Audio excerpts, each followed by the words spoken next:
যারা আজকের এই প্রোগ্রাম এবং এই অনুষ্ঠানের কথা জানেন, অবগত আছেন, তারা এখনই অনুষ্ঠান স্থলে চলে আসেন।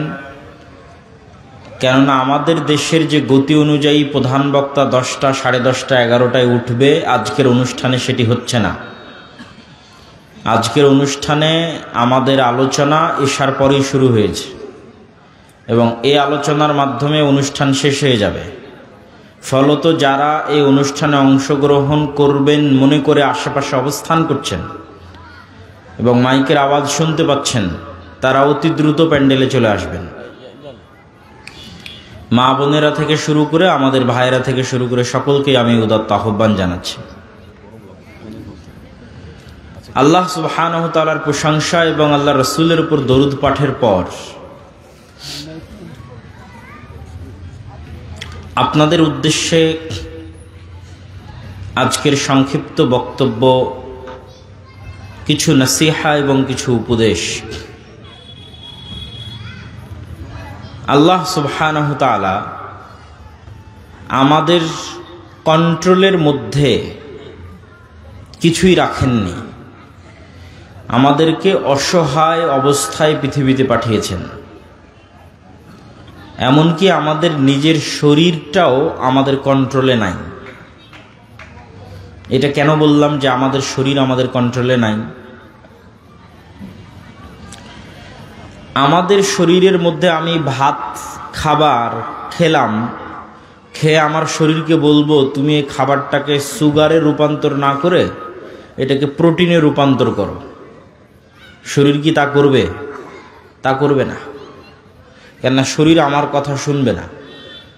ওকে যেভাবে সেট আপ করা আছে ও সেভাবে কাজ করবে। এবং আপনি আশ্চর্য হবেন, যে কোনো অভিজ্ঞ ডাক্তারকেও যদি জিজ্ঞেস করেন যে আমাদের ব্রেন এটা বুঝতে পারে কিনা যে আমি ভাত খাচ্ছি না বিরিয়ানি খাচ্ছি না পাউরুটি খাচ্ছি, এটা ব্রেন বুঝতে পারে না। ব্রেন বুঝতে পারে যে আমি সুগার খাচ্ছি না প্রোটিন খাচ্ছি না ভিটামিন খাচ্ছি না কি খাচ্ছি, জাস্ট এই জিনিসটা সে বুঝতে পারে। দেখা যাচ্ছে প্রত্যেক যেই জিনিস থেকে ভিটামিন বি আসতে পারে বা ভিটামিন ডি আসতে পারে সেটাকে সে ভিটামিন হিসেবে গণ্য করে। কিন্তু সে ভিটামিন ডিটা আমি সূর্যের তাপ থেকে নিলাম না মুরগির ডিম থেকে নিলাম, এই পার্থক্যটা ব্রেন করতে পারে না। ঠিক আমি রুটি খাই আর ভাত খাই আর আপনার সুগার তৈরি হতে পারে, সরাসরি চিনি খাই, সবগুলো ব্রেনের কাছে সমান, সবই চিনি।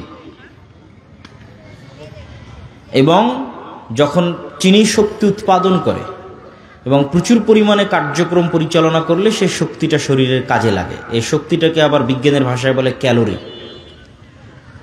একটা মানুষ যদি সারাদিন কোনো কাজ না করে এমনি বাড়িতে বসে থাকে তাহলে ওর 1700 থেকে 1800 ক্যালোরি খরচ হবে শুধু আর এই ফুসফুস, লাঞ্চ, হার্ট এগুলো পাম্প করতে, ব্রেন চলতে, এমনকি ঘুমিয়ে থাকলেও ক্যালোরি খরচ হবে, শক্তি ক্ষয় হবে। তো যখন আমি প্রচুর পরিমাণে ভাত খাচ্ছি, প্রচুর পরিমাণে রুটি খাচ্ছি তথা বেশি ক্যালোরি অবজর্ভ করছি, বেশি চিনি অবজর্ভ করছি শরীরের মধ্যে, তখন আমার ব্রেন মনে করে যে আমি হয়তো সামনে এমন কোনো দিন আসতেছে যে আমি হয়তো অনেক দিন না খেয়ে থাকবো, অথবা আমি হয়তো এত উঁচু পাহাড়ে উঠব যে আমার প্রচুর শক্তির দরকার, এই জন্য আমি এত খাবার আগেই স্টক করতেছি। কেন? প্রয়োজনের অতিরিক্ত শক্তি শরীরে ঢুকতেছে, ক্যালোরি শক্তি শরীরে ঢুকতেছে। তখন ব্রেন সেগুলোকে জমা করে। জমা করলেই তখন আমরা বুঝতে পারি যে আমাদের ভুঁড়ি হচ্ছে অথবা আমার স্বাস্থ্য বেড়ে যাচ্ছে। এটা ব্রেন জমা করে। ব্রেন তো আর জানে না যে আপনি খেতেই আছেন, এটা আসলে শেষ হবে না। ব্রেন মনে করতেছে যে আপনি হয়তো সামনে হিমালয় পাহাড়ে উঠবেন, অতএব এখানে চর্বি জমা করতে হবে, যাতে হিমালয় পাহাড়ে টানা 1 মাস কোনো খাবার না থাকলে আর কঠোর পরিশ্রম হলে তখন এটাকে খরচ করে করে সে চলবে। এইভাবে মানুষের ব্রেন কাজ করে। তথা মানুষের ব্রেন, মানুষের শরীর, মানুষের লাঞ্চ, মানুষের ফুসফুস, মানুষের হার্ট, মানুষের ব্লাড সার্কুলেশন কিচ্ছু মানুষের কন্ট্রোলে নাই। একটাও মানুষের কথা শোনে না। যেইভাবে আল্লাহ সুবহানাহু ওয়া তাআলা সেট আপ করেছে সেইভাবে। এবং বিজ্ঞানীরাও যে আজকের চিকিৎসা বিদ্যাকে এত উন্নতির পর্যায়ে নিয়ে গেছে, সেটাও তারা নিজেরা আলাদা কিছু তৈরি করেছে তা নয়। তারা মানুষের শরীর কিভাবে কাজ করে সেটা জেনে ওই অনুযায়ী কি করা যায় সেটা করে। এর বাইরে গিয়ে আলাদা কিছু চাপিয়ে দিবে এই শরীরের উপর, এই ক্ষমতা ডাক্তারেরও নাই, বিজ্ঞানীরও নাই। বিজ্ঞানীকে আগে জানতে হয়েছে আল্লাহর এই শরীরের সেটআপটা কেমন। তো বলে আল্লাহর শরীরের সেটআপ এমন, তাহলে ওই সেটআপের সাথে মিল রেখে আমি কি করতে পারি, মানুষ অসুস্থ হলে কি দিতে পারি, ওইটা এই সেটআপের সাথে মিল রেখে হতে হবে, এই নিয়মের বাইরে গিয়ে পারবে না। তো ঠিক আমাদের পৃথিবীতে আমরা চোখের সামনে যা দেখছি এগুলো একটু আমাদের কন্ট্রোলে নাই। কিভাবে নাই? আমার শরীর বাদ দিলাম। ধরেন আমরা যে খাবারটা গ্রহণ করতেছি, ধরেন আজকে আমি গরুর গোস্ত খাবো, এই গরুর গোস্ত একটা গরুর শরীরে তৈরি হওয়ার জন্য আমি গরুর গোস্ত থেকে শক্তি নিব। তা গরু শক্তিটা কোথায় থেকে নিয়েছে? তো গরু দেখবেন যে হয় ঘাস পাতা ভুসি এগুলো খেয়ে শক্তি নিয়েছে। তাহলে ঘাস কোথায় হয়েছে? তো বলে মাটিতে হয়েছে। তো কিসের শক্তিতে ঘাস শক্তি পেল? ঘাস তিনটে জিনিসের শক্তিতে শক্তি পেল, একটা মাটির শক্তি, পানির শক্তি, সূর্যের শক্তি। আপনি এই তিনটে জিনিসকে বাদ দেন, বাদ দিয়ে বলেন যে আপনি এমন কিছু তৈরি করে দেখাবেন যেখান থেকে মানুষ বেঁচে থাকবে। যে মানুষ মাটি বাদ দিল, অক্সিজেন বাদ দিল, পানি বাদ দিল, সূর্য বাদ দিল, দিয়ে এমন কিছু তৈরি করলো যেটা দিয়ে এখন মানুষ টিকে থাকবে। একটা কিছু বানাক মানুষ। আপনি যে কোনো খাবারে হাত দেন, যে কোনো পৃথিবীর খাবার যেটা দিয়ে আমরা বেঁচে আছি, ওই খাবারের মূলে যান, মূলে গেলে দেখবেন এই তিনটে জিনিস দিয়ে ওটা তৈরি হয়েছে। বিস্কুট ধরেন আমরা খাচ্ছি, কই থেকে আসছে? অবশ্যই গম বা চাউলের আটা থেকে। তো গম চাউলের আটা কোথায় থেকে আসছে? কোনো একটা জমি থেকে, যেখানে আল্লাহর পানি দেওয়া হয়েছে, আল্লাহর মাটি ব্যবহার করা হয়েছে, আল্লাহর সূর্য ব্যবহার করা হয়েছে। তো সূর্য কি মানুষের কন্ট্রোলে? কথা বলেন, সূর্য কি মানুষের কন্ট্রোলে? মাটি কি মানুষের কন্ট্রোলে? পানির উৎস কি মানুষের কন্ট্রোলে? এই জন্য কিন্তু সূরা মুলকের একটা আয়াত আছে যে আমি যদি মাটির নিচের পানিকে সম্পূর্ণরূপে নাই করে দিই, তোমরা পানি কোথায় থেকে নিয়ে আসো বলো? কোথায় তোমাদের পানির উৎস? সমুদ্রের পানি তো লবণাক্ত, আসমান থেকে বৃষ্টি এবং মাটির নিচের পানি, এটাই তো মানুষের সুপ্রিয় পানির উৎস। সম্মানিত উপস্থিতি, তাহলে আমরা আমাদের প্রত্যেকটা ধাপে যেভাবে আমাদের জীবন পরিচালনা করছি তার একটাও আমাদের নিয়ন্ত্রণের বাইরে, একটাও আমাদের নিয়ন্ত্রণের মধ্যে নয়। এটা কি আল্লাহ সুবহানাহু ওয়া তাআলা বলেছেন, কুল হুয়াল্লাহু আহাদ আল্লাহুস সামাদ। আল্লাহ এমন এক সত্তা যে তিনি তো কারো মুখাপেক্ষী নন, কিন্তু বাকি সব কিছু আল্লাহর মুখাপেক্ষী। সব কিছু, মানুষ 24 ঘন্টার জন্য আল্লাহর মুখাপেক্ষী, প্রত্যেক সেকেন্ডের জন্য মানুষ আল্লাহ সুবহানাহু ওয়া তাআলার মুখাপেক্ষী। এবং এই মুখাপেক্ষিতাকেই আল্লাহ সুবহানাহু ওয়া তাআলা আর এক আয়াতে এভাবে ফুটিয়ে তুলেছেন যে মানুষকে আল্লাহ সুবহানাহু ওয়া তাআলার কাছে ফিরতে হবেই, আল্লাহ সুবহানাহু ওয়া তাআলার কাছে আত্মসমর্পণ করতে হবেই, চাইতেও না চাইতেও। এখন মানুষের স্বাধীনতা, মানুষ কি স্বেচ্ছায় আল্লাহর আনুগত্য স্বীকার করবে, না ওকে বাধ্য করবে আল্লাহর আনুগত্য স্বীকার করতে?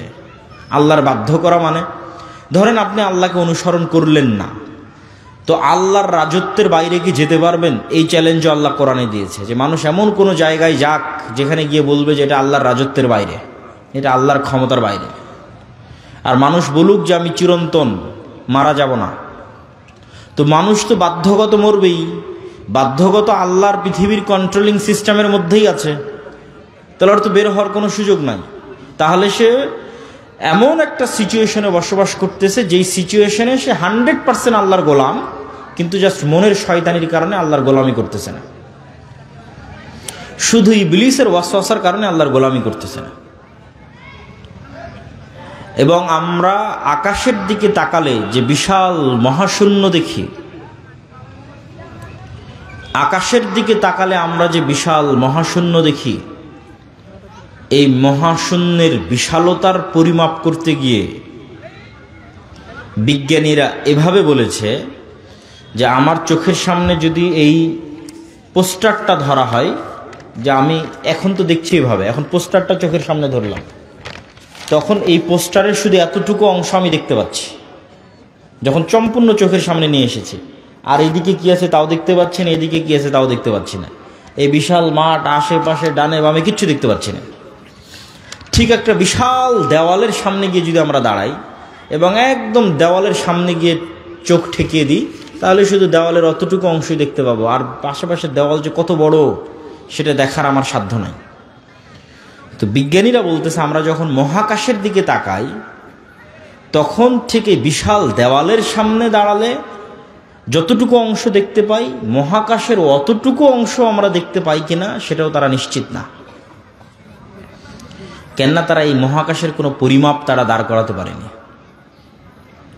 তারা যখন পৃথিবী থেকে ঊর্ধ্বে উঠতে শুরু করেছে, উপরে উঠতে শুরু করেছে, তো উপরে উঠতে উঠতে উঠতে উঠতে পৃথিবীর মতো আরও যত এরকম গ্রহ আছে দেখেছে, সেগুলো নিয়ে একটা গ্যালাক্সি, সৌরজগৎ সূর্যকে কেন্দ্র করে ঘুরতেছে, এরকম আরও অসংখ্য সৌরজগৎকে কেন্দ্র করে একটা গ্যালাক্সি তৈরি হয়েছে। ওই গ্যালাক্সির উপরে যখন যাচ্ছে তখন দেখছে আরও ওরকম বিশাল লক্ষ লক্ষ কোটি কোটি গ্যালাক্সি, কোথায় শেষ কেউ জানে না। তথা ওই লক্ষ লক্ষ কোটি কোটি গ্যালাক্সির মধ্যে আবার এরকম লক্ষ লক্ষ কোটি কোটি পৃথিবী আছে, পৃথিবীর চেয়ে বড় বড় গ্রহ আছে। আর কোরআন এবং হাদিস বলছে এগুলো নিচের আসমানের নিচের অবস্থা। নিচের আসমানের নিচের অবস্থা যদি এই হয়, যেটা মানুষ সমাধান করতে পারছে না, মানুষের পক্ষে জানা সম্ভব হচ্ছে না, এত বৈজ্ঞানিক উন্নতি এবং ক্ষমতা শক্তি সত্ত্বেও, তাহলে প্রথম আসমান, দ্বিতীয় আসমান, তৃতীয় আসমান, চতুর্থ, পঞ্চম, ষষ্ঠ, সপ্তম, এবং প্রত্যেকটাই একটা আর একটার চেয়ে বড়। এবং রাসূলুল্লাহ সাল্লাল্লাহু আলাইহি ওয়াসাল্লাম বলেছেন যে সপ্তম আসমানের সাথে কুরসির তুলনা, আর কুরসির সাথে আল্লাহ সুবহানাহু ওয়া তাআলার আরশের তুলনা। তুলনাটা কি? ধরেন আমি নিচের আসমানেরই এরিয়া নির্ধারণ করতে পারি না, তাই নিচের আসমানের চাইতে দ্বিতীয় আসমান তার চেয়ে বড়, তার চেয়ে তৃতীয়, চতুর্থ, পঞ্চম, ষষ্ঠ, সপ্তম। তো সপ্তম আসমানের তুলনা দিচ্ছে কুরসির সাথে, কুরসির তুলনা দিচ্ছে আরশের সাথে। তখন রাসূল সাল্লাল্লাহু আলাইহি ওয়াসাল্লাম বলছেন বিশাল মরুভূমিতে পড়ে থাকা এক টুকরো আংটির মতো। বলেন আল্লাহু আকবার। তো আমি তো নিচের আসমানেরই পরিমাপ করতে পারি না, তাহলে আল্লাহ সুবহানাহু ওয়া তাআলার বিশালতা, মহানতা, তার শক্তি, তার সামর্থ্য, তার পাওয়ার, তার কন্ট্রোলিং ক্ষমতা, কোনো কিছুর বাইরে আমাদের যাওয়ার সক্ষমতা নাই। এই জন্য তাওআন আও কারহা, মানুষ কি স্বেচ্ছায় আল্লাহকে মেনে নিবে, না আসলে আল্লাহর অবাধ্য অবস্থা, অপমানিত অবস্থায় কিয়ামতের মাঠে উঠবে, সেটা মানুষের নিজস্ব সিদ্ধান্তের ব্যাপার। তো আজকে একটা নির্দিষ্ট পরিবেশের কারণে আমি মানুষের অসহায়ত্বের এই বিষয়টা তুলে ধরলাম আপনাদের কাছে, এবং এই অসহায়ত্বের বর্ণনা আল্লাহ সুবহানাহু ওয়া তাআলা কোরআন মাজিদে দিয়েছেন। ইন্নাল ইনসানা খুলিকা হালুআ, নিশ্চয় আমি মানুষকে দুর্বল করে সৃষ্টি করেছি। ওয়াইজা মাসসাহুশ শাররু জাযুআ, মানুষকে যখন বিপদ স্পর্শ করে মানুষ হতবিহ্বল হয়ে যায়। ওয়াইজা মাসসাহুল খায়রু মানুআ, মানুষকে যখন কল্যাণ স্পর্শ করে মানুষ অহংকারী, কৃপণ হয়ে যায়। তাহলে এট এ টাইম একই সাথে মানুষের চরিত্রের উত্থান পতন আল্লাহ দেখাচ্ছে। এখনই বিপদে পড়েছে, অসুস্থ হয়েছে, অ্যাক্সিডেন্ট করেছে, তো তার চেয়ে তো অসহায় ব্যক্তি আর পৃথিবীতে কেউ নাই, তার চেয়ে হতবিহ্বল ভীত সন্ত্রস্ত ব্যক্তি পৃথিবীতে আর কেউ নাই। আর এখনই অসুস্থ হয়নি, অ্যাক্সিডেন্ট করেনি, কোটি কোটি টাকার মালিক, বিশাল ক্ষমতার মালিক, তখন তার অহংকার আর তার কৃপণতার শেষ নাই। এই মানুষের এই মজাদার স্বভাবের কথা আল্লাহ সুবহানাহু ওয়া তাআলা তুলে ধরেছেন। সম্মানিত উপস্থিতি, তো আপনাদের জন্য আজকে এই নাসিহা, উপদেশের একটি বড় উপদেশ থাকবে যে আমরা যেন আমাদের নিজেদের সৃষ্টি রহস্য, আসমান জমিনের সৃষ্টি রহস্য, এগুলো নিয়ে চিন্তা করি এবং আল্লাহ সুবহানাহু ওয়া তাআলার বিশালতা এবং মহত্ব এবং তার সামনে আমাদের দুর্বলতা এবং আমাদের অসহায়ত্বকে ফিল করি, এবং আমরা যেন স্বেচ্ছায় আল্লাহ সুবহানাহু ওয়া তাআলার সাথে সাক্ষাতের পূর্বেই যেন তার অনুসারী এবং অনুগামী হিসেবে তার সাথে সাক্ষাৎ করতে পারি। আল্লাহ আমাদের সেই তৌফিক দান করুক। বলেন আল্লাহুম্মা আমিন। এখনও আপনারা যারা মাঠে দাঁড়িয়ে আছেন অথবা আশেপাশে দাঁড়িয়ে আছেন বা আসছেন, তাদেরকে আমি প্যান্ডেলে বসার জন্য অনুরোধ করব, এবং আপনারা যারা এই অনুষ্ঠানে উপস্থিত হতে চেয়েছেন তাদেরকে মাথায় রাখতে হবে যে আমাদের অনুষ্ঠান শুরু হয়ে গেছে। প্রধান বক্তা 10টা সাড়ে 10টায় আসবে সেটা নয়, প্রধান বক্তা চলে এসেছে, উপস্থিত হয়েছে, এবং অনুষ্ঠান শেষ হয়ে যাবে দ্রুত সময়ের মধ্যে। অতএব যারা এই অনুষ্ঠানে উপস্থিত হতে চেয়েছিলেন তাদেরকে আমি উদাত্ত আহ্বান জানাবো, যতটুকু সময় আপনাদের সামনে আলোচনা করব ততটুকু সময়ে আলোচনাটা গুরুত্ব দিয়ে শুনবেন ইনশাআল্লাহ, এবং আপনাদের কাছ থেকে ভালোভাবে বিদায় নিয়ে যেতে চাই। আল্লাহ সুবহানাহু ওয়া তাআলা সেই তৌফিক দান করুক, আল্লাহুম্মা আমিন। তো মূল আলোচনায় শুরু করি। মূল আলোচনার আজকের যে বিষয়টা আপনাদের সামনে তুলে ধরতে চাই, সেই বিষয়টি হচ্ছে সমাজ সংস্কারে বা রাষ্ট্র সংস্কারে আমরা আসলে কি করতে পারি এবং আমাদের কি করা উচিত এবং কিভাবে আমরা সামনে আগাতে পারি। আমরা একটা প্রজেক্ট নিয়ে দীর্ঘদিন থেকে কাজ করতেছি, সেটা হচ্ছে দাওয়া ইলাল্লাহ নামে মক্তব প্রজেক্ট। এবং আলহামদুলিল্লাহ এখন অন্তত এতটুকু আমি শুনতে পাই যে আজ থেকে 2-3 বছর আগে যখন কোনো এলাকায় যেতাম তখন এটাও তো শুনতাম না। এখন অন্তত যেখানেই যাই না কেন এরকম 3-4 জন পাই যে বলে যে ভাই আপনাদের মক্তবের ট্রেনিং নিয়েছি, আপনাদের সিলেবাস অনুযায়ী আমার এলাকায় মক্তব চলতেছে। আর এরকম 4-5 জন 7-8 জন পাওয়া যায় যে ভাই আপনাদের সাথে মক্তব পরিচালনার জন্য কি করব, কিভাবে সামনে আগাতে হবে। এই কথাটুকু আজ থেকে 2-3 বছর আগে কিন্তু শুনতাম না। যেমন আজকে আপনার এখানে আসলাম, এখানেও এরকম 2 জন ব্যক্তির সাথে আমার সাক্ষাৎ হলো যারা আমাদের থেকে মক্তবের ট্রেনিং নিয়েছে। ট্রেনিং নেওয়া মানে এখান থেকে জামিয়া সালাফিয়াতে অন্তত 1 সপ্তাহ গিয়ে থেকেছে এবং 1 সপ্তাহ নিয়মিত ক্লাস করেছে। ক্লাস করার পর নিজে নির্ধারিত নির্দিষ্ট সিলেবাস পেয়েছে, সেই সিলেবাস নিয়ে গ্রামে এসে সেটার পড়িয়েছে।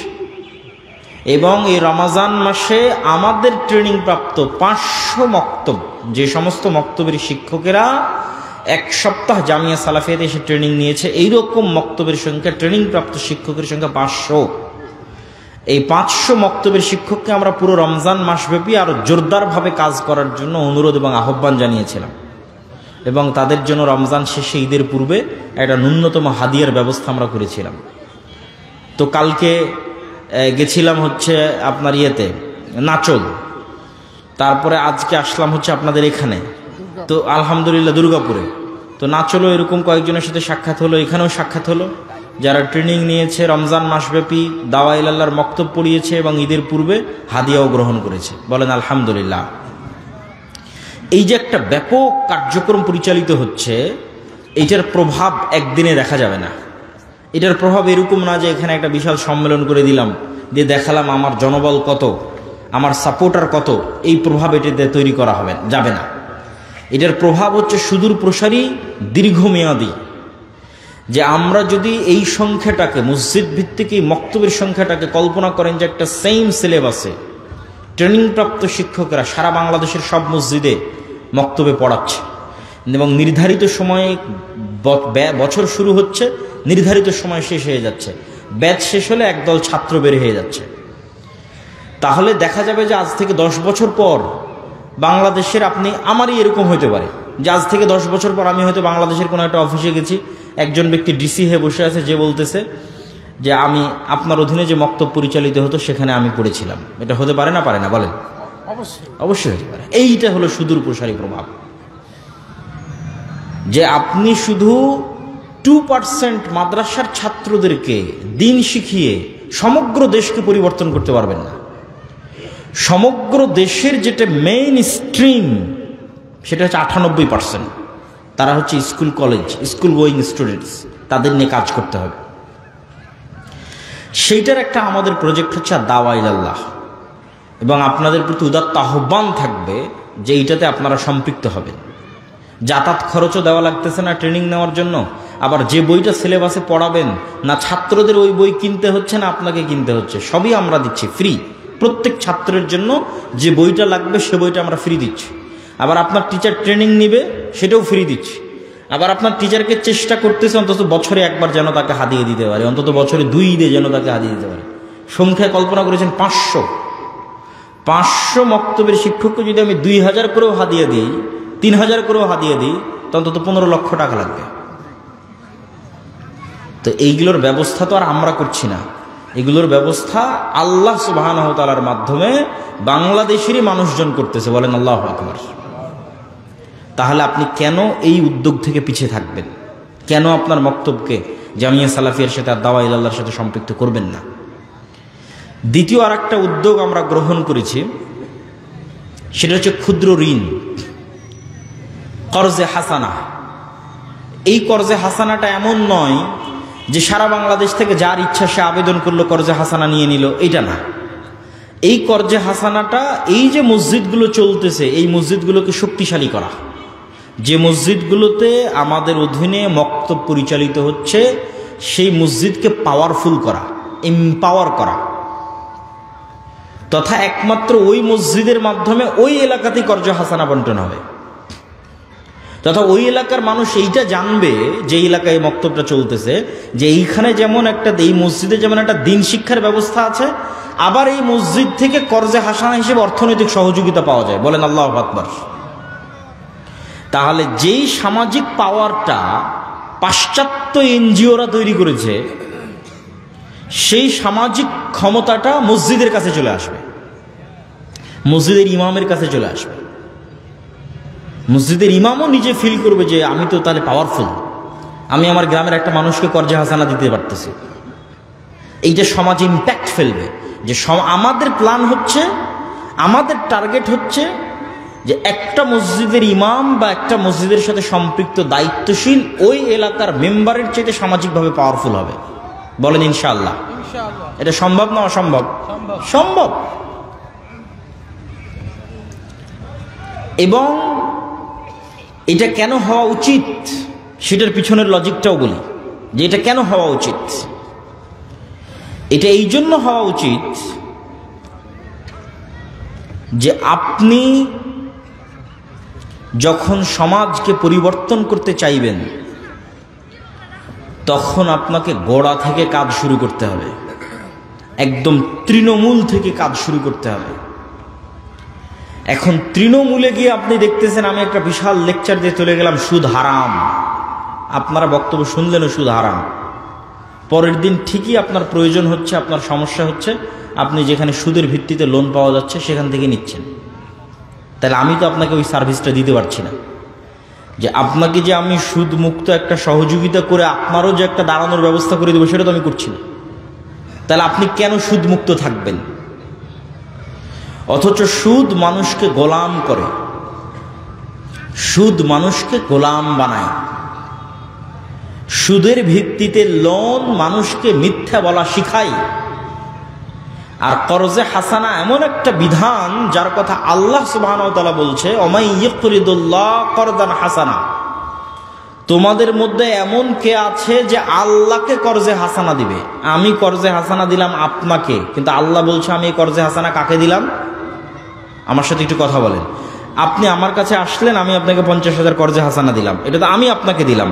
তো আল্লাহ বলতেছে, আব্দুল্লাহ তুমি এই কর্জে হাসানা ওই ব্যক্তিকে দেওনি, কর্জে হাসানাটা কাকে দিয়েছো? আল্লাহকে দিয়েছো। আল্লাহু আকবার।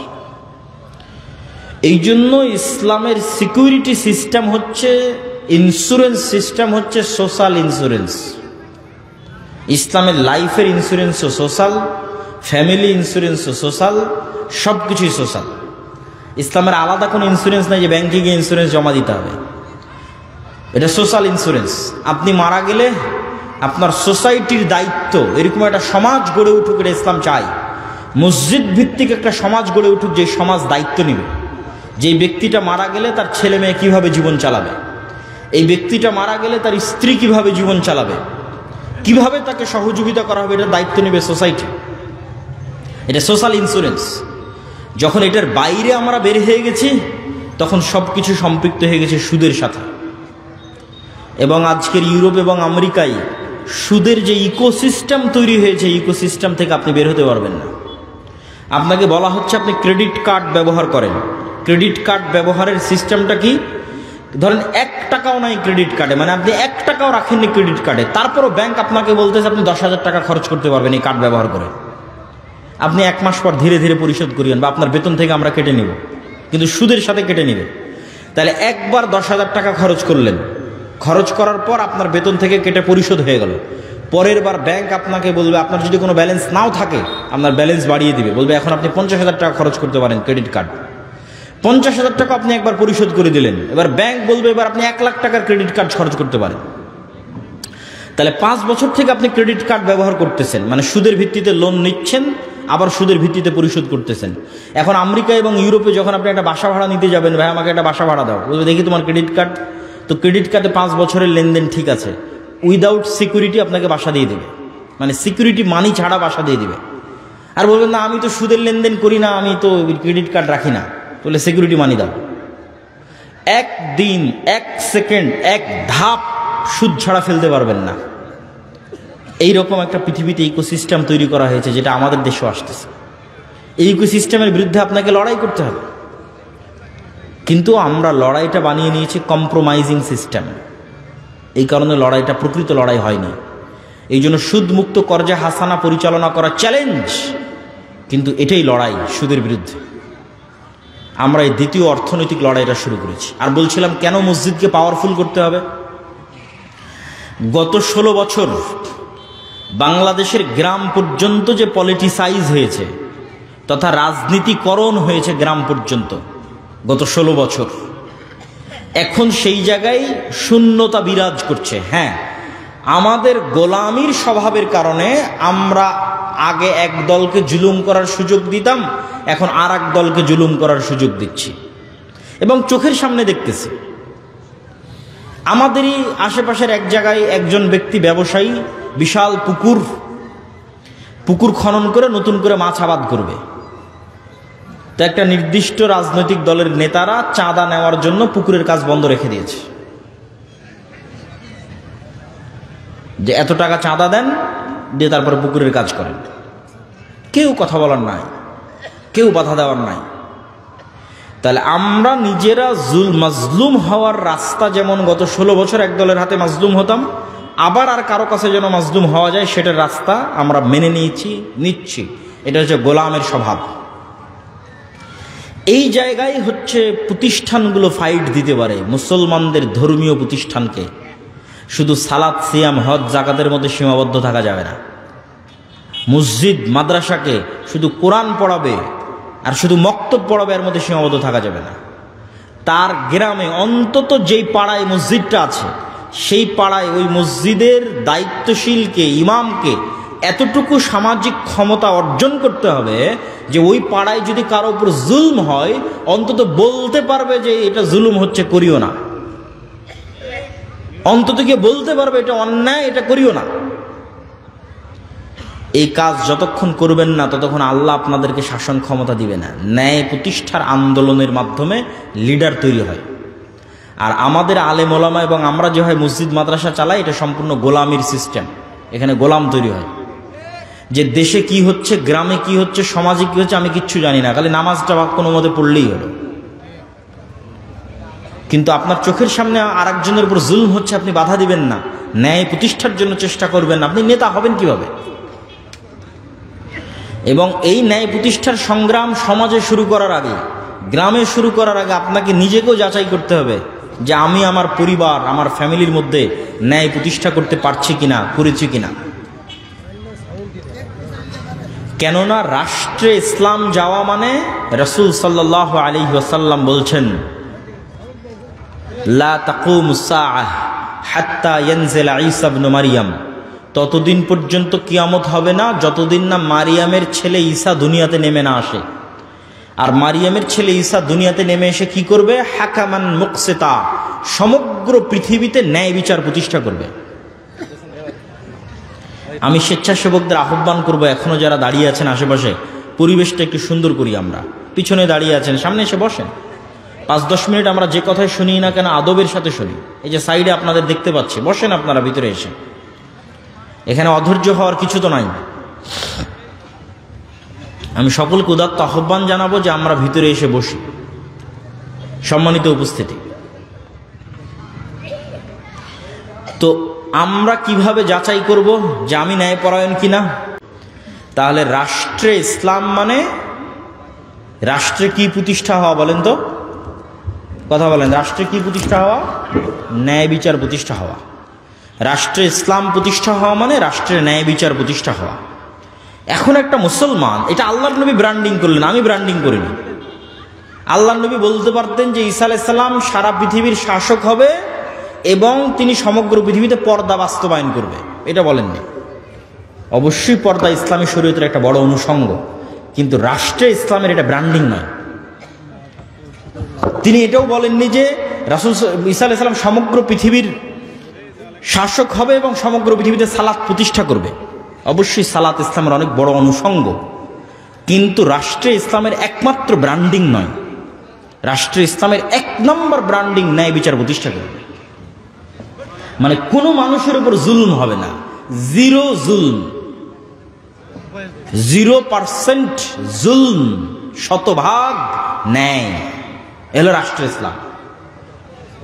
এখন মনে করেন আমি আপনি আপনার গ্রামে আপনার বোনকে আপনার বাপের সম্পত্তিতে আপনি ন্যায়ের সাথে ভাগ দেননি, বোনকে ঠকিয়েছেন বাপের জমি ভাগ করার সময়, যেটা কম দামে পানিতে ডুবে থাকে, কম আবাদ হয়, কম ফসল, দূরে, সেটা বোনকে দিয়েছে, অথবা দেনইনি। অথচ দেখা যাচ্ছে আপনি নামাজ পড়েন ঠিকই, সব কিছু ঠিক আছে, হজ করেছেন, সবই ঠিক আছে, কিন্তু আপনার বোনের প্রতি আপনি ইনসাফ করেননি, ন্যায় প্রতিষ্ঠা করতে পারেননি। এখন আপনি বলেন তো, আল্লাহ কি আপনাকে রাষ্ট্রের নেতা হওয়ার যোগ্য মনে করবে? করবে না। আপনার সালাত দেখে আর আপনার হজ দেখে আল্লাহ আপনাকে নেতা বানাবে না। কেন? আল্লাহ জানে যে আমার দৃষ্টিতে ক্ষমতা মানে ন্যায় প্রতিষ্ঠা করা। এই তো ন্যায় প্রতিষ্ঠার বোনের সাথে করতে পারে। একে তো ক্ষমতা দিলে কালকে গত 16 বছর যা দুর্নীতি হয়েছে তার চেয়ে বেশি দুর্নীতি করবে। ঠিক এইভাবে আমাদের রক্তের মধ্যে ধোঁকা, মিথ্যা, শঠতা ঢুকে গেছে। ইউরোপ আমেরিকায় এরকম অসংখ্য মুসলমান আছে যার জন্ম নিবন্ধন কার্ড, যার পাসপোর্ট, যার কি বলে ওর নাম, ওখানে গেছে যে সরকারের থেকে বেনিফিট নিবে, বেনিফিটের আবেদন, প্রবেশ, কাগজপাতি তৈরি, সব কিছু মিথ্যার উপর দাঁড়িয়ে আছে, সব কিছু ফলস, মিথ্যার উপর দাঁড়িয়ে আছে।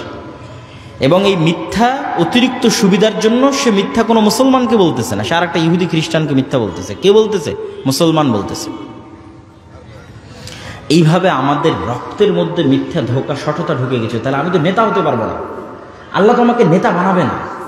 আমি হয়তো আপনাকে ধোঁকা দিয়ে আপনার থেকে মাপ চাইনে বোনকে বললাম, বোন তোমার প্রতি ন্যায় প্রতিষ্ঠা করতে পারিনি, আমাকে মাফ করে দাও। বোন হয়তো মাফ করে দিল, জান্নাতে চলে গেলাম।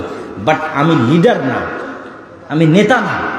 আল্লাহ আমাকে নেতা বানানোর যোগ্য কোনোদিন মনে করবে না। নেতা বানানোর যোগ্য ব্যক্তিকে অবশ্যই শতভাগ সত্যবাদী, অবশ্যই শতভাগ ন্যায়পরায়ণ হতে হবে। সে নেতা, সে লিডার। এই জন্য আমি বলি, আজকের যুগের মুসলমানেরা মক্কার কাফের মুশরিকদের চাইতেও এই দিক দিয়ে নিম্ন স্তরে অবস্থান করছে। কেননা মক্কার কাফের মুশরিকদের সর্দার আবু সুফিয়ান তার চিরশত্রু মুহাম্মদ সাল্লাল্লাহু আলাইহি ওয়াসাল্লামের নামে জেরুজালেমে বসে বাদশাহ হিরাক্লিয়াসের দরবারে একটা কথাও মিথ্যা বলেনি। কোনো রেকর্ডার নাই, কোনো লাইভ নাই, কিচ্ছু নাই। আবু সুফিয়ান চাইলে সব কথা মিথ্যা বলতে পারে, কেন? আমার শত্রু। কিন্তু আবু সুফিয়ান লিডার। আরবরা জানেই না যে লিডার কিভাবে মিথ্যা বলতে পারে। তো তার রক্তের মধ্যে নেতৃত্ব আছে। আবু সুফিয়ানের ছেলে মুআবিয়া, আবু সুফিয়ানেরই পরবর্তী বংশধর হচ্ছে উমাইয়া খেলাফতের শাসনামল, মুআবিয়া রাদিয়াল্লাহু তাআলা আনহু। মানে রক্তের মধ্যে নেতৃত্বের গুণ আছে। সত্য না বললে, ন্যায় পরায়ণ না হলে নেতা হওয়া যায় না। এই জন্য সকল নবী রাসূলকে আল্লাহ সুবহানাহু ওয়া তাআলা এই গুণের উপর জন্ম দিয়েছে। তা আমাদের এই গুণটা নষ্ট হয়ে গেছে কেন? আমরা দীর্ঘদিন ব্রিটিশদের গোলামি করার কারণে আমাদের এই গুণটা নষ্ট হয়ে গেছে। ঠিক যেমন বানু ইসরাইলেরা ফেরাউনের গোলামি করেছিল, তখন বানু ইসরাইলেরাও ধোঁকাবাজ, মিথ্যুক, প্রতারক, সংকীর্ণ মনা হয়ে গেছিল। যেই বানু ইসরাইলেরা চোখের সামনে দেখছে ফেরাউন ডুবে গেছে, সেই বানু ইসরাইলেরাই মুসা আলাইহিস সালামকে বলতেছে, যতক্ষণ তোমার আল্লাহকে দেখবো না ততক্ষণ ঈমান আনবো না। যেই বানু ইসরাইলেরা চোখের সামনে দেখছে সমুদ্রের মধ্যে তাদের জন্য 12টা রাস্তা তৈরি হলো, পাথর ফেটে 12টা ঝর্ণা তৈরি হলো, আসমান থেকে মান্না এবং সালোয়া খাবার আসলো, সেই বানু ইসরাইলেরাই বলতেছে, মুসা তুমি আর তোমার আল্লাহ গিয়ে যুদ্ধ করো, আমরা যুদ্ধ করতে পারবো না। তো এই যে 12টা রাস্তা তৈরি হলো, ঝর্ণা ফেটে 12টা, পাথর ফেটে 12টা ঝর্ণা তৈরি হলো, এরা সব নবীর সন্তান। ইউসুফ আলাইহিস সালামের 12 ভাইয়ের পরবর্তী বংশধরের জন্য এই সম্মান। তো এরা কিভাবে এরকম প্রতারক হয়ে গেল, এরকম সংকীর্ণ মনা হয়ে গেল? ফেরাউনের অধীনে এরা 300 বছর গোলাম ছিল। মনে করেন আমার অধীনে 2টা গোলাম আছে, আমি একটা রুটি ওদের মধ্যে নিক্ষেপ করে দিলাম, তখন ওরা 3 দিন থেকে ক্ষুধার্ত আছে, ওই রুটিটা নিয়ে কাড়াকাড়ি লেগে গেল। এই যে রুটিটা নিয়ে কাড়াকাড়ি লেগে গেল, এটা হলো গোলামের নেচার। এখন এই রুটিটা পাওয়ার জন্য মিথ্যা বলবে, এই রুটিটা পাওয়ার জন্য ওকে মারবে, এই রুটিটা পাওয়ার জন্য ওকে ধোঁকা দিবে, সব কিছু করবে। ব্রিটিশরা আমাদের এভাবে ট্রেন আপ করেছে। যে তোরা একটা টাকার জন্য মারামারি করবি, ক্ষমতার জন্য মারামারি করবি, মিথ্যা বলবি, আর একজনকে নিচে নামাবি, আর একজনকে টেনে নিচে নামাবি, তার জন্য হিংসা করবি, বিদ্বেষ করবি। জাস্ট এইভাবে আমাদেরকে ট্রেন আপ করেছে 300 বছর গোলাম অবস্থায়। তখন আমরাও হয়ে গেছি বানু ইসরায়েলের মতো, আমরাও আর মিথ্যা, ধোঁকা, দুর্নীতি ছাড়া কিছু বুঝি না। কিন্তু ইসলামের সবই আছে, কিন্তু ইসলামের আসল জিনিসই নাই। এই জন্য আমরা নামাজি হলেও, হাজি হলেও, আমরা হয়তো ক্ষমা মাপ চেয়ে জান্নাতেও যেতে পারবো, কিন্তু আমরা গোলাম থেকে মুক্ত হতে পারবো না, দাস, কৃত দাস। এই জন্য ফিলিস্তিনে 50,000 মুসলমানকে হত্যা করা হয়েছে গত 1.5 বছরে। ইসরায়েল হত্যা করেছে, ঠিক যেভাবে ফেরাউন বানু ইসরায়েলকে জবাই করতো। ইউযাব্বিহুনা আবনাকুম ওয়া ইস্তাহিউনা নিসাআকুম, তাদের পুরুষ সন্তানদের জবাই করতো, মেয়ে সন্তানদের বাঁচিয়ে রাখতো। আমাদের অবস্থা ওই জায়গায় পৌঁছে গেছে, কেননা আমাদের নেতৃত্বের গুণাবলী আমরা হারিয়ে ফেলেছি। এই জন্য সুদের বিরুদ্ধে যুদ্ধ লাগবে, এই জন্য শিক্ষা লাগবে। কেননা সুদ মানুষকে মিথ্যা বলা শিখায়। এটা আমি বলছি না, রাসূল সাল্লাল্লাহু আলাইহি ওয়াসাল্লাম বলেছে। রাসূলুল্লাহ সাল্লাল্লাহু আলাইহি ওয়াসাল্লাম প্রত্যেকটা দোয়ায় বলতেন, আল্লাহুম্মা ইন্নী আউযু বিকা মিনাল মা'সামি ওয়াল মাগরাম। আল্লাহ, আমি কর্জ থেকে বাঁচতে চাই, গুনাহ থেকে বাঁচতে চাই। তো কর্জ থেকে বাঁচতে চাই, কিভাবে কর্জ থেকে বাঁচতে চাই? আল্লাহর নবী, আপনি কেন এত কর্জ থেকে বাঁচতে চান? তো রাসূল সাল্লাল্লাহু আলাইহি ওয়াসাল্লাম বলছে, মানুষ যদি আজ কর্জ নেওয়া শুরু করে, কাল মিথ্যা বলা শুরু করবে। তাহলে কর্জ মিথ্যার প্র্যাকটিস দেয়, সুদ ভিত্তিক লোন মিথ্যার প্র্যাকটিস দেয়। তাহলে আজকে আমি মিথ্যা বলছি মানে আমি তো কালকে নেতা হতে পারবো না। আমার ছেলে মিথ্যা বলছে মানে কিস্তির লোক আসছে, বলে দাও তোমার আব্বা বাড়িতে নাই, বা আব্বা অসুস্থ, বা আব্বা শ্বশুর বাড়ি গেছে, তাহলে আমার ছেলেকেও মিথ্যা বলা শেখাচ্ছে। আমার বউকেও ওই কিস্তির টাকা থেকে বাঁচানোর জন্য মিথ্যা বলা শেখাচ্ছে। তাহলে মিথ্যার কালচার শুরু হয়ে গেছে, মানে আমি অন্তত লিডার হতে পারবো না, অন্তত নেতা হতে পারবো না। এই নেচারগুলো হচ্ছে গোলামের নেচার। এবং এটা আমি রিয়েলাইজ করেছি যখন ইউরোপে দেখেছি আমাদের আফ্রিকান মুসলিম ভাইয়েরা, তারা আমাদের চাইতে দুর্নীতিতে, ছিনতাইয়ে, চুরিতে, ধোকাতে আমাদের চেয়ে নিম্ন স্তরের, মানে আমাদের চেয়ে খারাপ অবস্থায়। তো এতেই পার্থক্য কেন? তো ফ্রান্স, ইতালি, স্পেন আমাদের উপর ইংল্যান্ড যা জুলুম করেছে, ফ্রান্স, ইতালি, স্পেন আফ্রিকান মুসলমানদের উপর তার চেয়ে 3 গুণ জুলুম করেছে।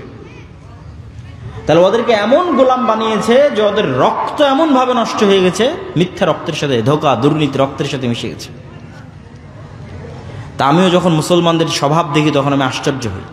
এই গত নির্বাচনের সময় রূপগঞ্জে দেখা যায় প্রত্যেকটা মানুষ সব প্রার্থীকে বলছে আপনাকে ভোট দিব, যে তার কাছ থেকে টাকা নিয়েছে। মানে প্রত্যেকটা মানুষ মিথ্যা বলতেছে এবং সে মুসলমান দাবি করতেছে। সম্মানিত উপস্থিতি, তাহলে আপনি যদি বলেন আমি রাষ্ট্রে ইসলাম দেখতে চাই, গোড়ায় সংশোধন করতে হবে। রাষ্ট্রে ইসলাম দেখতে চান, তো ইসলাম রাষ্ট্রে গেলে তো ন্যায় বিচার লাগবে। তো ন্যায় বিচার প্রতিষ্ঠা করতে পারবে এরকম লোক কই? আপনি বলেন দেশে আলেম ওলামা, মসজিদ, মাদ্রাসা, ইসলামী দলের আমির, সংগঠন। আপনি সব জায়গায় যান, মসজিদে যান, মাদ্রাসায় যান, ইসলামী দলের আমির, ওমরা সবার কাছে যান, গিয়ে দেখবেন যে সালাত, সিয়াম, হজ, যাকাত সবই ঠিক আছে, কিন্তু মসজিদও ন্যায় নাই, মাদ্রাসাতেও ন্যায় নাই, ইসলামী দল, ইসলামী সংগঠনও ন্যায় নাই। দেখা যাচ্ছে যেই কর্মী জান প্রাণ দিয়ে কঠোর পরিশ্রম করে ওই সংগঠনের জন্য কাজ করেছে, সংগঠন ওই কর্মীকে বাদ দিয়ে যে চামচামি করেছে ওকে পদ দিয়ে দিয়েছে। তাহলে সে ন্যায় প্রতিষ্ঠা করতে পারলো? পারলো। সে তার নিজের একটা দলে ন্যায় প্রতিষ্ঠা করতে পারেনি, তাহলে আল্লাহ কিভাবে তাকে যোগ্য মনে করবে যে সে রাষ্ট্রে ন্যায় প্রতিষ্ঠা করবে? একই অবস্থা মাদ্রাসা, একই অবস্থা মসজিদে। সুতরাং আমাদের মধ্যে লিডারশিপ নাই। এই জন্য আল্লামা ইকবাল ওই পরিবেশটা বুঝতে পেরেছিলেন। আল্লামা ইকবাল ওই পরিবেশটা বুঝতে পেরে বলেছিলেন, সাবাক ফিরসে পড় সাদাকাত কা, শুজাআত কা, আদালত কা, লিয়া জায়েগা তুঝসে কাম, দুনিয়া কি ইমামত কা।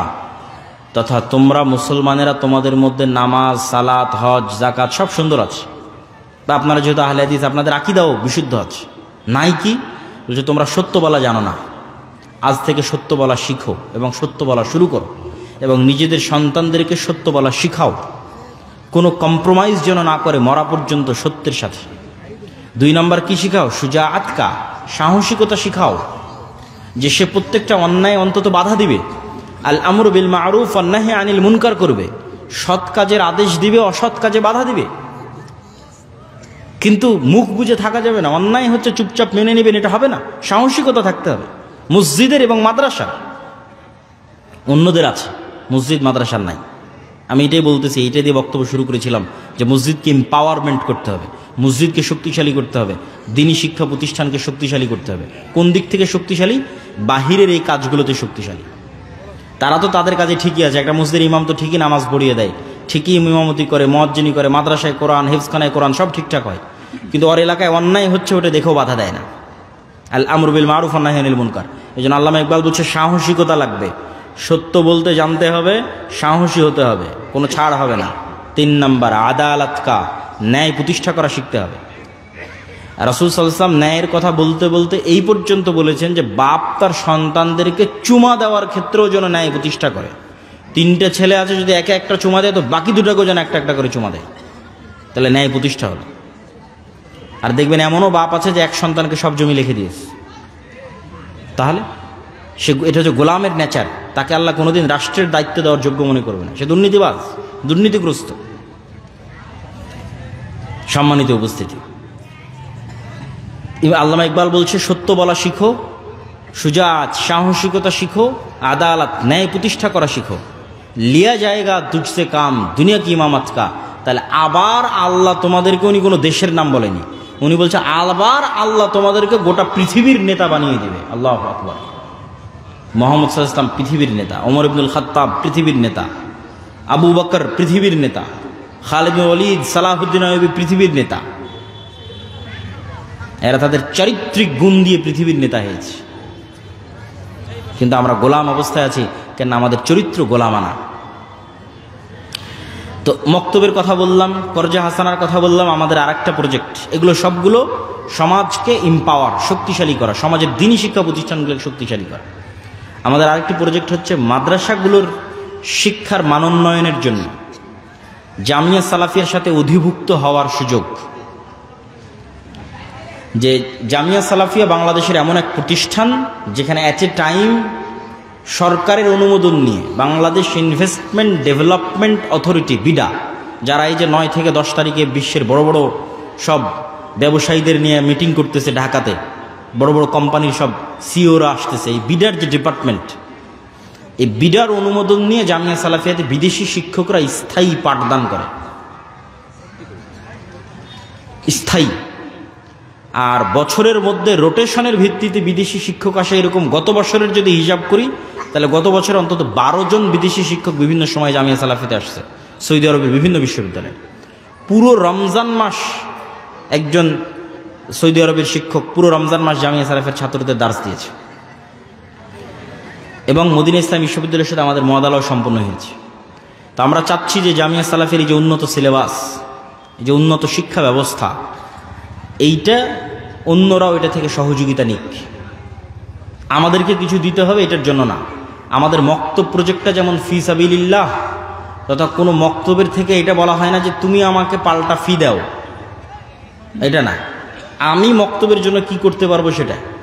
মক্তবের টিচারকে ফ্রি প্রশিক্ষণ, মক্তবের বই ফ্রি, মক্তবের টিচারকে ন্যূনতম হাদিয়া দেওয়ার চেষ্টা। ঠিক আমাদের মাদ্রাসা প্রজেক্টটাও এটাই, মাদ্রাসাগুলোকে ফি সাবিলিল্লাহ সহযোগিতা করা। প্রথমত কারিকুলাম দিয়ে সহযোগিতা করা, দ্বিতীয়ত ট্রেনিং দিয়ে সহযোগিতা করা, শিক্ষার মানোন্নয়ন দিয়ে সহযোগিতা করা, চতুর্থত বা পঞ্চমত যদি অর্থনৈতিক সহযোগিতাও লাগে সেটার ক্ষেত্রেও তাদের পাশে গিয়ে দাঁড়ানো। এই জন্য যে মাদ্রাসাগুলো আপনাদের অঞ্চলে চলে, আজকের এই মাদ্রাসা হোক, অন্য আর যে মাদ্রাসা হোক, তাদের ক্ষেত্রেও আমাদের উদাত্ত আহ্বান থাকবে যে আপনারা জামিয়া সালাফের এই সুযোগটাকে হাতছাড়া করবেন না। অলরেডি আমার একটা দাওয়াতি সফর শুরু হচ্ছে মাদ্রাসা ভিত্তিক 7 তারিখ থেকে, যেখানে প্রায় মোটামুটি আমাদের অধীনে অধিভুক্ত হয়েছে এরকম প্রায় 10টা-15টা মাদ্রাসায় দাওয়াতি সফরে আমি যাচ্ছি ইনশাল্লাহ। তো এই যে কার্যক্রমগুলো, এই কার্যক্রমগুলোর মূল লক্ষ্যটা আপনাদের সামনে তুলে ধরলাম। মূল লক্ষ্যের পিছনের লজিকটা কি, কেন মসজিদকে শক্তিশালী হতে হবে, কেন দ্বীনি শিক্ষা প্রতিষ্ঠানকে শক্তিশালী হতে হবে, সেই লজিকটাও আমি আপনাদের সামনে তুলে ধরলাম। এবং এইটার মাধ্যমে যে সমাজ সংস্কার তৈরি হবে, এই সমাজ সংস্কারের মাধ্যমে যে লিডারশিপ তৈরি হবে, এই লিডারশিপ ভবিষ্যৎ বাংলাদেশকে পরিবর্তন করে দিবে। আপনি কল্পনা করেন যে এখন এই মুহূর্তে বাংলাদেশের প্রত্যেকটা ওসি, বাংলাদেশের প্রত্যেকটা ডিসি, বাংলাদেশের প্রত্যেকটা এসপি, বাংলাদেশের প্রত্যেকটা এসিল্যান্ড, বাংলাদেশের প্রত্যেকটা সাব রেজিস্ট্রার, যত বড় হাজি হোক, যত বড় নামাজি হোক, যে ও তাহাজ্জুদের নামাজ দেখিয়ে, জামাতে ইমামতি দেখিয়ে পাগল করে দিবে, দিয়ে বলবে যে আমি বড় কুতুব হয়ে গেছি। যত বড় নামাজি হাজি হোক, এতটুকু যদি নিশ্চিত করে যে সে তার দায়িত্বের জায়গায় 100% সৎ এবং 100% ন্যায়পরায়ণ, 100% আমানতদার, বাংলাদেশের কোনো রাজনৈতিক দলের ক্ষমতা নাই যে বাংলাদেশে দুর্নীতি করে। সে যত ক্ষমতার অধিষ্ঠিত হোক না কেন, সে যত পাওয়ারফুল হোক না কেন, তাহলে এইরকম একটা প্রজন্ম আমাদের গড়ে তুলতে হবে। বলেন আল্লাহ সুবহানাহু ওয়া তাআলা যেন আমাদের সেই তৌফিক দান করুক। বলেন আল্লাহুম্মা আমিন।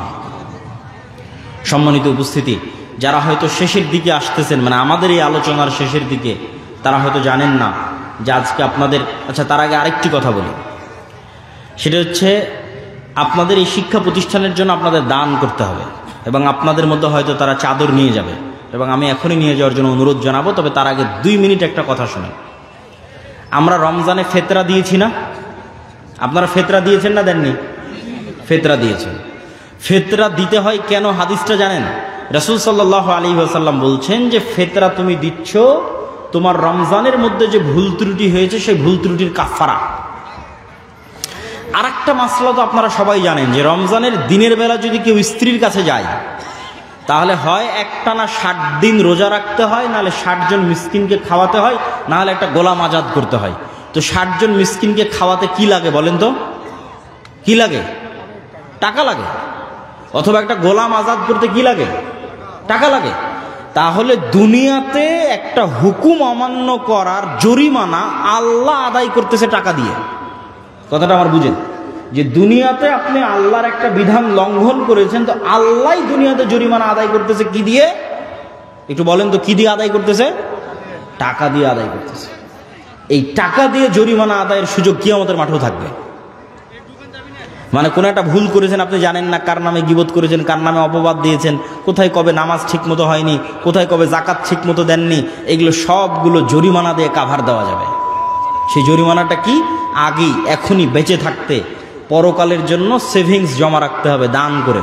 কিয়ামতের মাঠে যখন বিপদে পড়বেন, দেখবেন যে এখানে এটা ঠিক নাই, ওখানে কি আমার নামে বিচার দিয়ে বসে আছে, তুমি তো আমার ওইটা মেরে দিয়েছিলে, আমার নামে গীবত করেছিলা, তখন ওই যে সেভিংসে দান আছে ওখান থেকে জরিমানা আদায় হবে। জরিমানা আদায় হবে আর আপনি বেঁচে গিয়ে জান্নাতে চলে যাবেন। বলেন আল্লাহু আকবার। এই জন্য শাইখ আব্দুর রাজ্জাক বিন ইউসুফ বলেছে দান হচ্ছে সবচেয়ে শক্তিশালী ইবাদত। তো তার দুনিয়াতে একটা উদাহরণ দেখালাম, আর পরকালে তো দেখবেনই যারা দানবীর দানশীল, তারা তাদের দানের ক্ষমতা কিয়ামতের মাঠে দেখবে। তো দুনিয়াতেই তো আল্লাহ টাকা দিয়ে জরিমানা দিয়ে আপনার গুনাহ মাফ করে দিচ্ছে, তো পরকালেও আপনার গুনাহ মাফ হওয়ার রাস্তা থাকবে, ইবাদতের খাংতি পূরণ করার রাস্তা থাকবে টাকা দিয়ে, কিন্তু সেই টাকাটা এখনই দান করে যেতে হবে। তো আজকের এই প্রতিষ্ঠানের উন্নয়ন কল্পে আমি আপনাদের সকলকে উদাত্ত আহ্বান জানাবো যে আপনারা আজকের এই প্রতিষ্ঠানের উন্নয়ন কল্পে যে বৈঠকি দান, এই বৈঠকি দানে আপনারা অংশগ্রহণ করবেন, এবং এই বৈঠকি দান সংগ্রহ করার জন্য আমি স্বেচ্ছাসেবক ভাইদেরকে উদাত্ত আহ্বান জানাচ্ছি। আপনি আরেকটা জিনিস, আপনি এটা মনে করবেন না যে আমি এই মাদ্রাসাকে দিলাম না তার মানে মাদ্রাসাকে বঞ্চিত করে দিলাম, না, আপনি বঞ্চিত হয়ে গেলেন এরকম একটা ভালো কাজ থেকে। এটা না যে মাদ্রাসা বঞ্চিত হয়ে গেল, যে যা ওকে টাকা দিলাম না ও বঞ্চিত হয়ে গেল, না, আপনি বঞ্চিত হয়ে গেলেন এত বড় একটা ভালো কাজ থেকে, মাহরুম হয়ে গেলেন। অতএব মাহরুম হবেন না। রিক্সা চালক হন, ভ্যান চালক হন, যে যেখানে যে অবস্থায় আছেন, সে নিজেকে মাহরুম না করে এরকম একটা কল্যাণকর কাজে সম্পৃক্ত থাকার গর্বে গর্বিত হন। শেষ কথা, যারা হয়তো শেষের দিকে এসেছেন তারা হয়তো জানেন না, আমি এখানে যারা ঈশার সালাত আমাদের সাথে আদায় করেছে তাদের সামনে আমি বিস্তারিত ঘটনা তুলে ধরেছি। আপনাদের শ্রদ্ধেয় শাইখ আব্দুর রাজ্জাক বিন ইউসুফের বিষয়টি আপনারা তাদের থেকে শুনে নেবেন। সারমর্ম কথা হচ্ছে, তিনি শারীরিক অসুস্থতার কারণে ইচ্ছা থাকা সত্ত্বেও আপনাদের এই অনুষ্ঠানে উপস্থিত হতে পারেননি। আর আমিও চাইতাম যে আমি সঠিক সময়ে উপস্থিত হই, সঠিক সময়ে আলোচনা করি, কিন্তু আমার আগে থেকে যেহেতু আজকের ঘটনা এরকম ঘটবে, এটা তো আর আমাদের ভবিষ্যৎ তো আর আমরা জানি না, ভবিষ্যৎ জানে আল্লাহ। তো আমারও আর একটা প্রোগ্রাম আছে চাঁপাইনবাবগঞ্জে, সেখানেও সঠিক সময় পৌঁছা আমার জন্য অনেক রিস্ক, অনেক চ্যালেঞ্জিং। তারপরেও আল্লাহ সুবহানাহু ওয়া তাআলার উপর ভরসা করে হয়তো আমরা কিছুক্ষণের মধ্যে রওনা দিব। এই জন্য আপনারা যারা এখানে উপস্থিত হয়েছেন তাদের সকলকে এই প্রতিষ্ঠানের জন্য আজকে সহযোগিতা করেন, আজ না পারলে ওয়াদা দেন আপনারা ভবিষ্যতে সহযোগিতা করবেন। এই সহযোগিতার মানসিকতা এবং অন্তর থেকে দোয়া যে আল্লাহ সুবহানাহু ওয়া তাআলা এই প্রতিষ্ঠানকে কবুল করুক। বলেন আল্লাহুম্মা আমিন। এই প্রতিষ্ঠানের কাজকে সহজ করে দিক, বলেন আল্লাহুম্মা আমিন। শ্রদ্ধেয় শাইখ আব্দুর রাজ্জাক বিন ইউসুফকে আল্লাহ সুবহানাহু ওয়া তাআলা সুস্থতা এবং নেক হায়াত দান করুক, বলেন আল্লাহুম্মা আমিন। এবং তার যে খিদমাতগুলো আছে জামিয়া সালাফিয়া থেকে শুরু করে বিভিন্ন যে খিদমাতগুলো আছে, এই খিদমাতগুলোকে আল্লাহ সুবহানাহু ওয়া তাআলা কবুল ও মঞ্জুর করুক এবং এগুলোতে বরকত দান করুক, বলেন আল্লাহুম্মা আমিন। এবং আপনাদেরকে সর্বশেষ আদ-দাওয়া ইলাল্লাহর বক্তব্যের কথা বললাম, আমাদের কর্জা হাসানা প্রজেক্টের কথা বললাম, আমাদের মাদ্রাসা ভিত্তিক অধিভুক্তির কথা বললাম। শেষ আর একটা কথা, মাসিক আল ইতিসাম। জানি না আপনারা মাসিক আল ইতিসামের সাথে পরিচিত কিনা। মাসিক আল ইতিসামের লাস্ট কয়েক মাসেরও যদি সম্পাদকীয় পড়েন, তাহলে অন্তত আপনি অনেক বিষয়ের দিক নির্দেশনা পাবেন। যেমন এই যে গণতন্ত্র, এই মাসের সম্পাদকীয়তে পাবেন যে গণতন্ত্র কেন একটা ব্যর্থ সিস্টেম, তার 5টা কারণ তুলে ধরা আছে। প্রকৃত গণতন্ত্র কেমন হতে পারে তার রূপরেখা তুলে ধরা আছে। এইরকম বিভিন্ন চলমান গুরুত্বপূর্ণ বিষয়ে স্পষ্ট দিক নির্দেশনা এবং জ্ঞানীগুণী ব্যক্তিদের লেখনী আমি নিজেই প্রতি মাসে লিখি। এই জন্য আপনাদের কাছে উদাত্ত আহ্বান থাকবে যে মাসিক আল ইতিসামের মতো একটা পত্রিকা, যার ফতোয়া বোর্ডে দেশি বিদেশি আলেমদের সমন্বয় হয়, মানে বাংলাদেশের একমাত্র ফতোয়া বোর্ড যেখানে শুধু দেশের আলেমরা থাকে না, বিদেশি জামিয়া সালাফিয়া বানারসের জামিয়া সালাফিয়ার মুহাদ্দিস থাকে ফতোয়া বোর্ডে। তো এইরকম একটা উন্নত ফতোয়া বোর্ড দ্বারা যে ফতোয়াগুলো পাবলিশ হয়, সেই পত্রিকাকে আপনারা মূল্যায়ন করবেন, জামিয়া সালাফিয়াকে মূল্যায়ন করবেন, আমাদের যাবতীয় সকল কার্যক্রমকে মূল্যায়ন করবেন। এই দোয়া এবং এই দাবি রেখে আমি আমার সংক্ষিপ্ত বক্তব্য এখানেই শেষ করছি। আর আজকের এইরকম একটি অনাকাঙ্ক্ষিত ঘটনার জন্য আমরা আপনাদের কাছে দুঃখিত এবং ক্ষমা প্রার্থী। আল্লাহ সুবহানাহু ওয়া তাআলা আমাদের যা ভুল ত্রুটি আছে সেগুলো ক্ষমা করে দিয়ে আমাদের অনুষ্ঠানকে কবুল করুক, আল্লাহুম্মা আমিন। ওয়া আখির দাওয়ানা আনিল হামদুলিল্লাহি রাব্বিল আলামিন। আসসালামু আলাইকুম ওয়া